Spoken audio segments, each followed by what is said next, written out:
Okay, so we're going to continue with the 650 Bible prayers for today. We're going to be reviewing Numbers chapter 16 for the prayer for divine action against rebellion.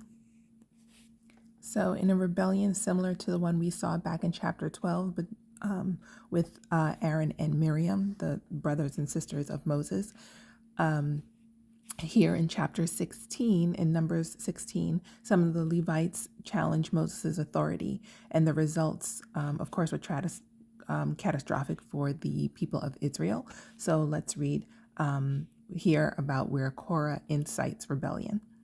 Now Korah, son of Issachar, son of Kohath, son of Levi, with Dathan and Abiram, sons of Ibal, and On, son of Pileth, son of Reuben, took 250 prominent Israelite men who were leaders of the community and representatives in the assembly, and they rebelled against Moses.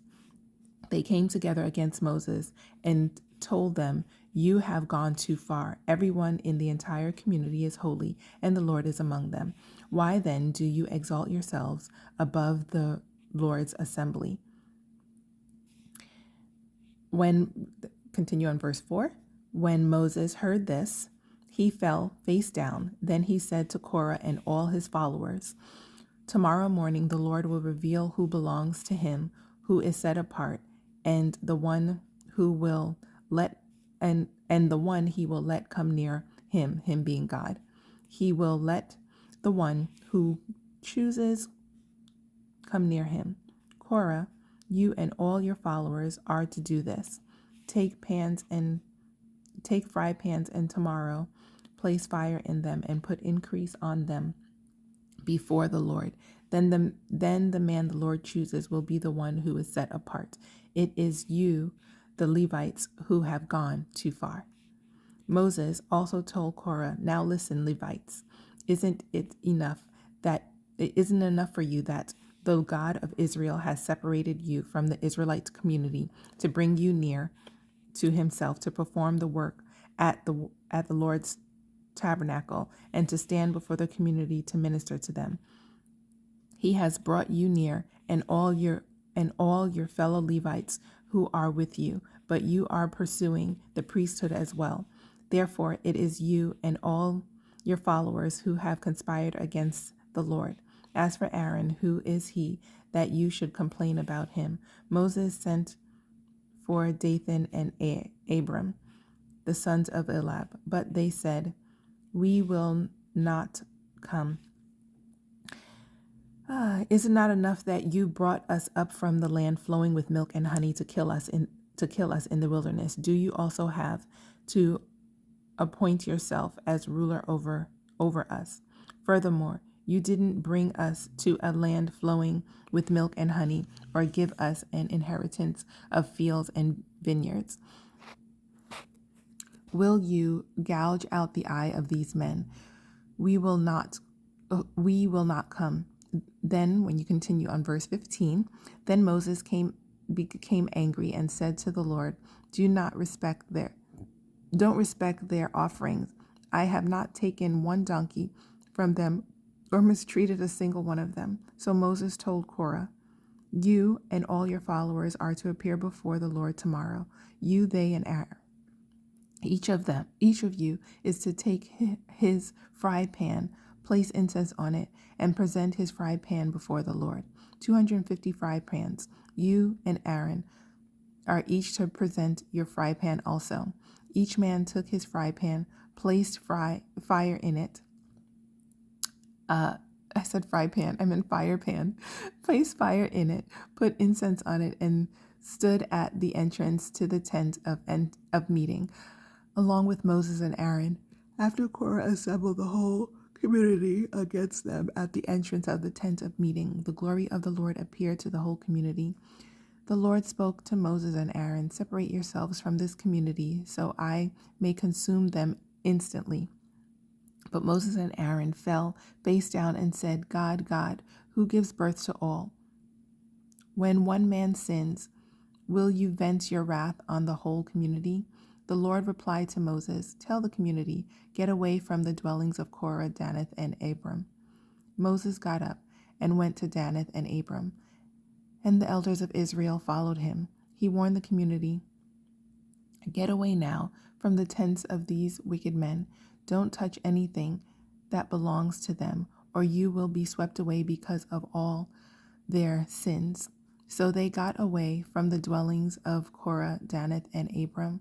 Meanwhile, Danath and Abram came out and stood at the entrance of their tents with their wives, children, and infants.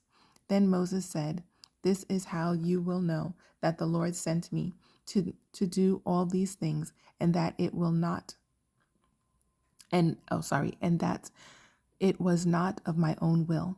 If these men die naturally, as all people would, and suffer the fate of all, then the Lord has not sent me.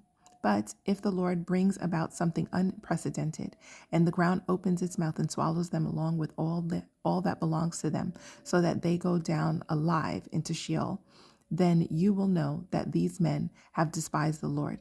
Just as he finished speaking all these words, the ground beneath him split open.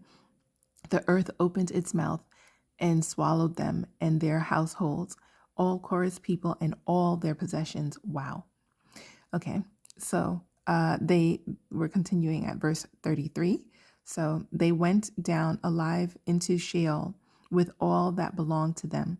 The earth closed over them, and they vanished from the assembly. That their cry at their cries, all the people of Israel who were around them fled, because they thought, "The earth may swallow us too." Fire also came out from the Lord and consumed the 250 men who were presenting the incense. Then the Lord spoke to Moses, "Tell Eleazar, son of Aaron, the priest, to remove the fire pans, from the burning debris, because they are holy, and scattered the fire far away. As for the fire pans of those who sinned at the cost of their own lives, make them into hammered sheets as plating for the altar, for they presented them before the Lord, and the fire pans are whole. They will be a sign to the Israelites." So the priest Eleazar took the bronze fire pans that those who were burned had presented, and they were hammered into plating for the altar, just as the Lord commanded him throughout Moses. It was to be a reminder for the Israelites that no unauthorized person outside the lineage of Aaron should approach to offer incense before the Lord and become like Korah and his followers. The next day, the entire Israelite community complained about Moses and Aaron, saying, "You have killed the Lord's people." When the community assembled against them, Moses and Aaron turned toward the tent of meeting, and suddenly the cloud covered it, and the Lord's glory appeared. Moses and Aaron went to the front of the tent of meeting, and the Lord said to Moses, "Get away from this community, so that I may consume them instantly, because they fell face down." Then Moses told Aaron, "Take your fire pan, place fire from the altar in it, and add incense. Go quickly to the community and make atonement for them, because wrath has come from the Lord. The plague has begun." So Aaron took his fire pan, as Moses had ordered, ran into middle of the assembly, and saw that the plague had begun among the people. After he added incense, he made atonement to the people. So then on verse 48, Aaron, stood between the dead and the living, and the plague was halted. That's an intercessor. Here, Aaron is the intercessor. Okay, but those who died for the plague numbered 14,700. In addition to those who died because of the Korah incident. Aaron then turned to Moses at the entrance to the tent of meeting, since the plague had been halted.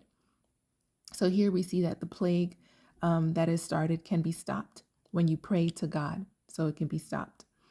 And it was literally in standing between the dead and the living. This to me is the secret place that an intercessor can stand at in order to put a halt to something through God. You could also see that in this there is a burden with leading as a leader. So here Moses took on that burden for the Israelites, which meant he dealt with the constant complaining. And as a mediator between God and Israel, Moses took on the heat of God's decisions because he's the one right in front of the Israelites. So their complaints were levied onto Moses. You can actually go back in Numbers 16 and you can use verses 18 to 22 as a form of worship, where you can literally just spend some time praying for the people you disagree with, the people who are that you may consider your enemies. And you can use those verses to pray that God would just reveal himself to them so that those enemies can experience the grace and fullness and forgiveness of God. Well, that concludes this sector as having this be the 33rd prayer that we're reviewing for prayer for divine action against rebellion. Okay, see you tomorrow for the next one.